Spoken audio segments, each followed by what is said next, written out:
Good morning प्यारे बच्चों। आज है डेट 1 अगस्त, महीने का पहला दिन। वर्कशीट करेंगे 12। आज का जो टॉपिक है वो है सोशल साइंस, और सोशल साइंस में कौन से पार्ट? पॉलिटिक्स। ठीक है, क्लास आपकी 10th। तो बच्चों पिछले दो वीडियो में 10 में और 11 में, जिन्होंने 10 और 11 वर्कशीट नहीं देखी है उनको थोड़ा कम समझ में आएगा, तो प्लीज पहले वर्कशीट 10 और 11 एक बार देख लो, तो आपको समझ में आ जाएगा कि फेडरलिज्म होता क्या है। ठीक है, और फेडरलिज्म में कौन कौन सी लिस्ट है, जो हमने क्या क्या पढ़ा था पिछली लिस्ट में। हमने एक तो हमने समझा था कि फेडरलिज्म हमारा क्या होता है, पावर को डिवाइड करना, पावर को शेयर करना। ठीक है, किस किस के बीच में किया था? सेंटर और स्टेट के बीच में किया था। दूसरा फिर किस तरीके से किया था? 3 लिस्ट बनाई थी, एक यूनियन लिस्ट थी, एक स्टेट लिस्ट थी और एक कॉन्करेंट लिस्ट थी। ठीक है, ये हमने पढ़ा था। अब आगे ये कहता है कि फेडरलिज्म सिर्फ इसी बात पर नहीं निर्भर करता, जो पावर है वो सिर्फ इसी बात पर निर्भर नहीं करती कि भाई लिस्ट में दिया हुआ है। कुछ ऐसी चीजें भी होती हैं जहां पर सेंटर और जो स्टेट का रिलेशन है वो थोड़ा सा डिफरेंट हो जाता है। In a federal structure the relation between central government and state government. देखो अब यहाँ पर आप देखो ये कितना बड़ा पैराग्राफ है, लेकिन मैंने कुछ 1 2 3 4 यानी कि 10 ये मार्क कर दिए, 10 मार्क कर दिए, तो मुझे ज्यादा पढ़ने की जरूरत नहीं पड़ेगी। अब यही चीजें इंपॉर्टेंट है, तो इसी तरीके से आपको मार्क जरूर करना है जब आप अपनी वर्कशीट करेंगे। और एक और मेरे को बात बताओ बच्चों, क्या आप लोगों के पास ये वर्कशीट हार्ड कॉपी यानी कि पेपर में आपने स्कूल से ले ली है? क्या आप लोगों के पास ये वर्कशीट है? In a federal structure the relation between central government और स्टेट गवर्नमेंट बहुत सारे फैक्टर्स पर निर्भर करता है। Then the constitutional provision. तो ये कॉन्स्टिट्यूशनल प्रोविजन का क्या मतलब है? यहाँ पे कॉन्स्टिट्यूशनल प्रोविजन का मतलब है जो प्रोविजन हमें कॉन्स्टिट्यूशन में दिए हुए हैं। अब सारी चीजें क्या होता है, रूल में तो कुछ और लिखा होता है लेकिन चलता कुछ और है कभी कभी। ठीक है, तो कॉन्स्टिट्यूशनल प्रोविजन के अलावा भी बहुत सारी चीजें हैं जो सेंटर और स्टेट के रिलेशन को डिसाइड करती हैं। It also depend on how ruling party, ये कह रहा है कि जो रूलिंग पार्टी है वो किस तरीके से फेडरल सिस्टम के रूल्स को फॉलो करती है। इससे पहले 1990 से पहले क्या होता था, पूरे देश में एक ही पार्टी रूल करती थी, मोस्टली पूरे देश में कांग्रेस। ठीक है, कांग्रेस इसीलिए ज्यादा सेंटर में भी वही वर्क कर रही है, सेंटर में भी वही जीती हुई है, स्टेट में भी वही जीती हुई है, तो किसके साथ कन्फ्लिक्ट होगा ही नहीं ना, क्योंकि ऊपर वाले भी अपने ही है, नीचे वाले भी अपने ही है, तो क्या लड़ेंगे आपस में, एक ही पार्टी है। तो लेकिन 1990 के बाद ठीक है, जो रीजनल पार्टी है, जैसे आप एक क्या है, आम आदमी पार्टी क्या है, एक रीजनल पार्टी है, स्टेट पार्टी है, नेशनल पार्टी नहीं है, तो बहुत सारी रीजनल पार्टी, एक राज्य की पार्टी उभरी, जैसे हरियाणा में जेजेपी, दुष्यंत चौटाला की जो पार्टी है, ठीक है, ये भी रीजनल पार्टी। इस तरीके से अलग अलग स्टेट की अपनी अपनी पार्टीज उभरी, और फिर उन्होंने वहां पे जो स्टेट में अलग अलग पार्टी, जैसे इनेलो आती थी आपकी, चौटाला की सरकार आती थी हरियाणा में, अलग अलग मध्य प्रदेश में किसी और की सरकार आती थी। ठीक है, तो अलग अलग जब आने लगी, अब सेंटर में अलग सरकार है और स्टेट में अलग सरकार है, तो फिर ये जब ये इनकी बात नहीं मानेंगे, कुछ ना कुछ तो प्रॉब्लम होगी बीच में। तो this was also the beginning of era of coalition government. Coalition government क्या होती है, चलो समझ लेते हैं। ठीक है, ये बहुत इंपॉर्टेंट चीज है, आपको समझ में आनी चाहिए। कोलिशन गवर्नमेंट क्या होता है? जब वोटिंग हो रही होती, वोटिंग की काउंटिंग हो रही होती, तो डेफिनेटली आई एम श्योर कि आपके फादर टीवी के सामने चिपके बैठे होते होंगे और देख रहे होते होंगे कि भाई कितनी पार्टी ने, कौन सी पार्टी ने कितनी सीट जीती है। अब क्या होता है कि मान लो आपकी, मैं आपको पूरा एग्जैक्ट नहीं बताती हूँ, 1 मिनट। फॉर एग्जाम्पल 500 सीट है, ठीक है ना, 500 सीट है, तो 500 सीटों में से अगर किसी पार्टी ने 251 सीट जीत ली तो वो अकेली ही सरकार बना लेगी। ठीक है, अकेली ही सरकार बना लेगी और सेंटर में बैठ जाएगी, जैसे कि अब हमारी बीजेपी ने बनाई हुई है। लेकिन इससे पहले जब बीजेपी थी तब भी उसकी मेजोरिटी की सरकार थी। ऐसी सरकार को हम मेजोरिटी की सरकार कहा जाता है। क्यों? क्योंकि मेजोरिटी लोगों ने उसे चुना है। ठीक है, 250 इसका आधा, 500 का डिवाइड बाय +1। अगर मान लो, ये मैं वैसे नंबर ले रही हूँ एग्जाम्पल, एग्जैक्ट लोकसभा के नंबर नहीं है ये। ठीक है, 251 मैंने ये ले लिया। अब कोएलिशन गवर्नमेंट में क्या होता है, ठीक है, अब यहाँ पे मैं ले लेती हूँ, एक पार्टी बीजेपी ले लेती हूँ, एक पार्टी आप ले लेती हूँ और एक पार्टी कांग्रेस ले लेते हैं। ठीक है, तो कांग्रेस की और इनकी तो इनकी बनेगी नहीं, तो यहाँ पे जेजेपी ले लेते हैं। एग्जाम्पल के लिए। तो क्या हुआ कि बीजेपी के पास 243 सीटें ही बन पाई, बीजेपी ने 243 सीटें ही जीती, ठीक है। बाकी इसके पास आ गई 230 सीटें, ठीक है। तो अब ये कितनी हो गई, 243 और 230, 3 4 3 7 और 4 470, तो 30 सीटें, ठीक है। इसके पास कुछ सीटें चली गई, इसके पास, आपके पास 10 सीटें चली गई, ठीक है। अब जो बाकी रह गई 20 सीटें, वो छोटी छोटी किसी इंडिविजुअल ने जीतनी, कभी किसी ने जीत ली। तो अब सरकार बनाने के लिए नंबर कितना चाहिए, 251। तो वो 251 हो सकता है ये दोनों मिलकर बना ले। अब बीजेपी और कांग्रेस तो बनाएंगे नहीं क्योंकि राइवल हैं। अब ये कहेंगे कि भाई चलो ठीक है, मैं तुम्हें समर्थन दे देता हूँ।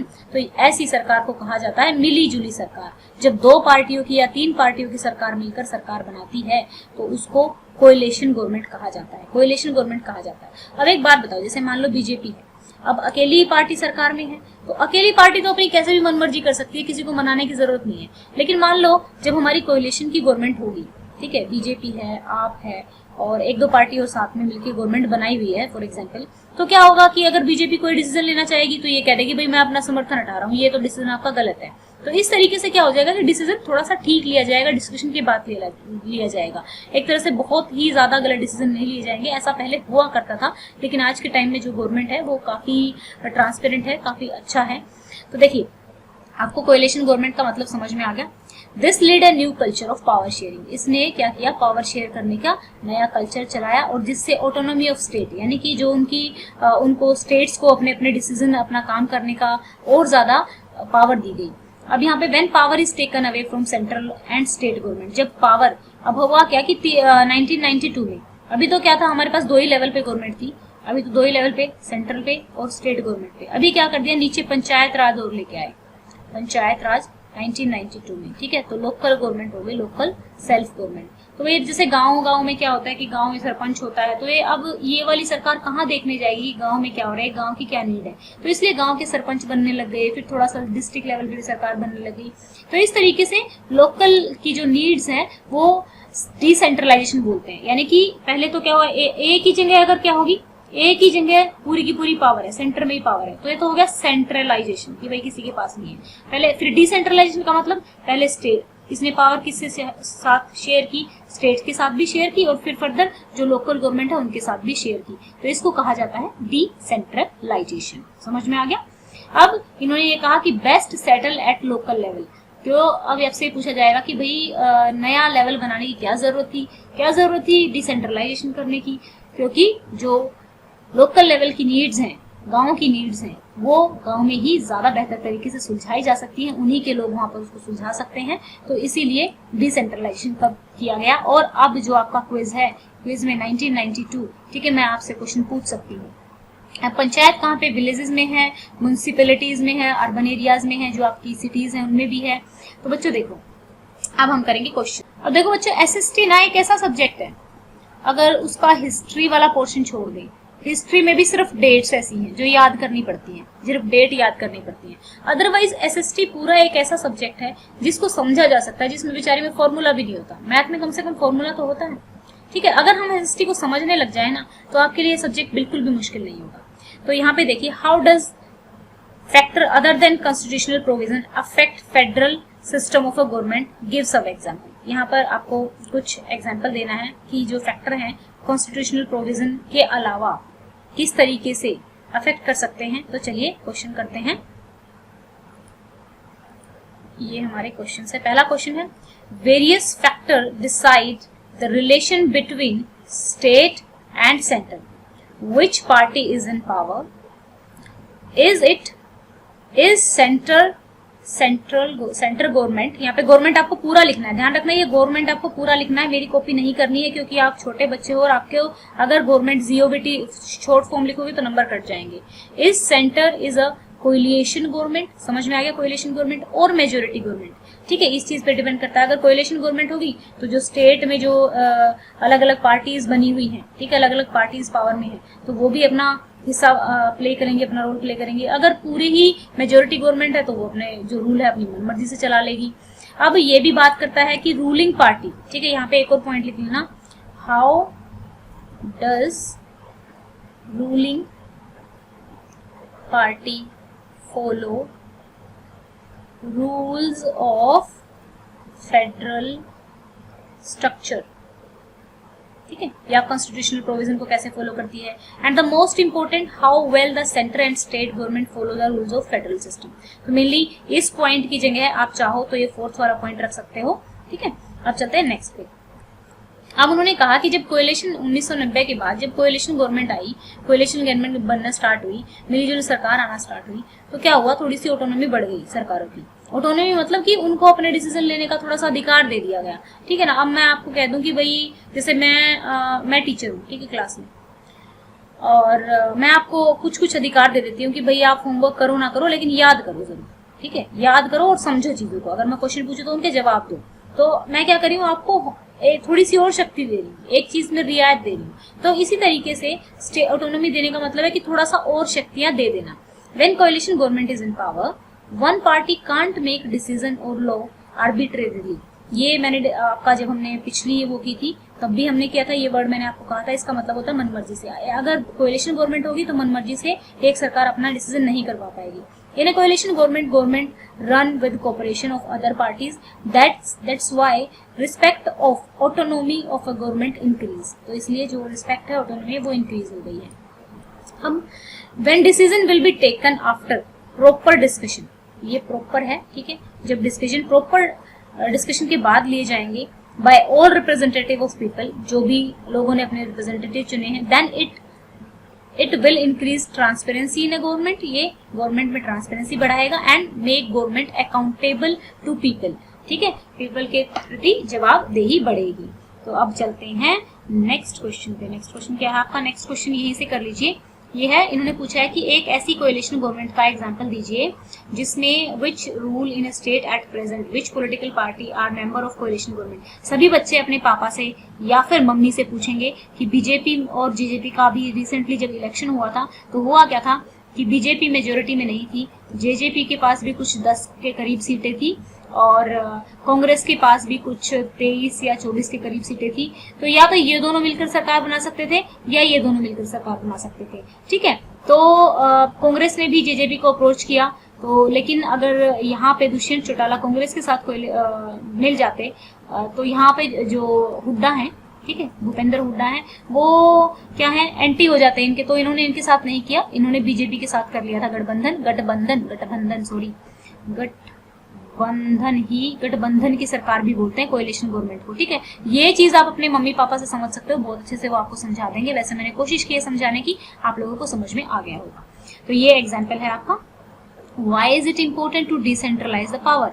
इस क्वेश्चन का आंसर ऊपर है, ठीक है. क्वेश्चन नंबर 4 का आंसर कहाँ से लेंगे हम, यहीं पे लिखा हुआ है, ये हो गया हमारा. The basic idea, ये रहा 4th क्वेश्चन का answer. The basic idea behind decentralization is that there are large number of problems and issues which are best settled at local level, जो कि लोकल लेवल पर ही सेट किए जा सकते हैं. यहाँ पर ये देखिए मैंने निशान लगा रखा है और मोटा कर देती हूँ थोड़ा सा, यहाँ से यहाँ तक आप लिखेंगे.